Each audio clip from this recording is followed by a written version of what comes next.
Hello అండి, welcome to my channel Charitha's creative world. అందరికీ నమస్కారం అండి. ఇవాళ మన వీడియోలో హెల్దీ బ్రేక్ఫాస్ట్ వెయిట్ లాస్ రెసిపీని చేసి చూపించబోతున్నాను. జొన్న రవ్వతో ఉప్మా చేసి చూపించబోతున్నానండి. జనరల్గా జొన్నలతో చేసే ఏ రెసిపీ అయినా ప్రతి ఒక్కరి హెల్త్కి చాలా మంచిది. స్పెషల్గా చెప్పాలి అంటే బరువు తగ్గాలనుకునే వాళ్ళకి, షుగర్ని కంట్రోల్ చేయడానికి ఈ రెసిపీ చాలా యూస్ఫుల్ అవుతుంది. పిల్లలు, పెద్దలు ఎవరైనా కూడా ఈ రెసిపీని ట్రై చేయొచ్చండి. ఈ రవ్వని మనం ఇంట్లో అయినా తయారు చేసుకోవచ్చు, లేదు అంటే జొన్నల్ని గిర్నికి పట్టించుకొని అయినా రవ్వను తయారు చేసుకోవచ్చు. మరి ఈ రెసిపీని ఎలా తయారు చేయాలో చూసేద్దాం. ఇక్కడ నేను 1 కప్పు జొన్న రవ్వ తీసుకున్నాను. ఈ రవ్వని ఇంట్లోనే ప్రిపేర్ చేశానండి.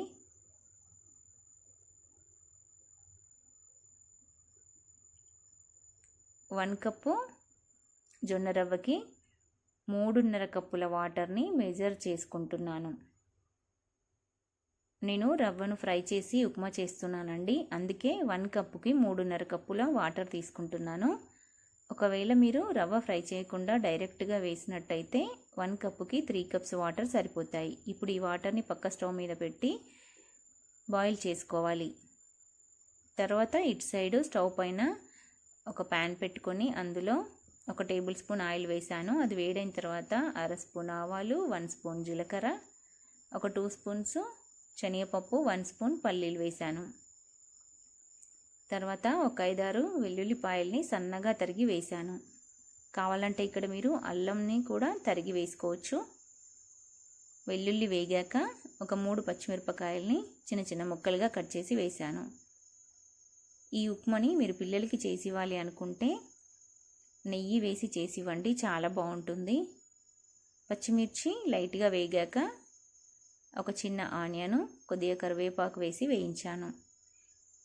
తర్వాత 1 కప్పు క్యారెట్ ముక్కల్ని వేసాను. ఇక్కడ నేను క్యారెట్ ముక్కల్ని ఎక్కువగా తీసుకుంటున్నానండి. తర్వాత ఒక టమాటాను చిన్న ముక్కలుగా కట్ చేసి వేసాను. కూరగాయల్ని మరీ ఎక్కువగా ఫ్రై చేయాల్సిన అవసరం లేదండి. లైట్గా వేయించుకొని తర్వాత ముందుగా తీసుకున్నటువంటి జొన్న రవ్వని వేసి ఫ్రై చేస్తున్నాను.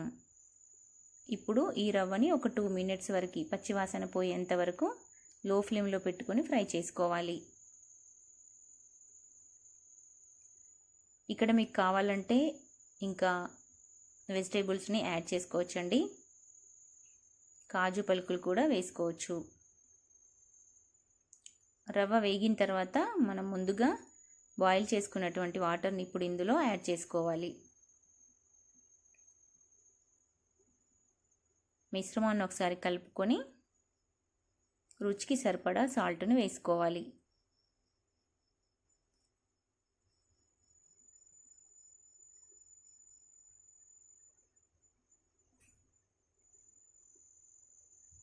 సాల్ట్ వేసిన తర్వాత ఒకసారి టేస్ట్ చేసి సాల్ట్ని చెక్ చేసుకోవాలి.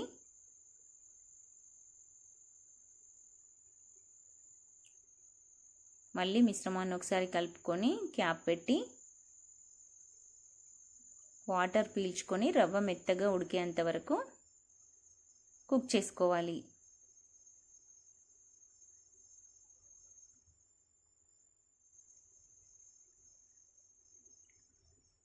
టేస్ట్ కూడా చాలా బాగుంటుందండి. పిల్లలకి పెట్టొచ్చు, పెద్దవాళ్ళు తినొచ్చు. షుగర్ ఉన్న వాళ్ళకైతే చాలా చాలా ఇంపార్టెంట్ అండి. ఇక్కడ వాటర్ పూర్తిగా రవ్వ పీల్ చేసుకుంది. ఇప్పుడు ఈ టైంలో మనం కొద్దిగా కొత్తిమీరను వేసి మిశ్రమాన్ని ఒకసారి కలుపుకొని డిష్ అవుట్ చేసుకోవాలి. చల్లారిన తర్వాత ఇంకొంచెం గట్టిపడుతుంది ఉప్మా. మనకి ఈ ఉప్మాను సైడ్గా ఏది లేకపోయినా డైరెక్ట్గా తినేసేయచ్చు, ఎందుకంటే మనం వెజిటేబుల్స్తో చేసాం కాబట్టి టేస్ట్ చాలా చాలా బాగుంటుంది. సింపుల్గా చేస్తే కర్డ్ కానీ, చట్నీ కానీ, పికిల్ కానీ ఏదైనా యూస్ చేసుకొని తింటాం కదా. ఇక్కడ మనం వెజిటేబుల్స్తో చేసాం కాబట్టి చాలా బాగుంటుంది. ఇలానే డైరెక్ట్గా తినేసేయచ్చు. అంతేనండి. Thank you for watching. ఈ వీడియో కనుక మీకు నచ్చినట్టయితే లైక్ చేయండి, నా ఛానల్ని సబ్స్క్రైబ్ చేసుకోండి.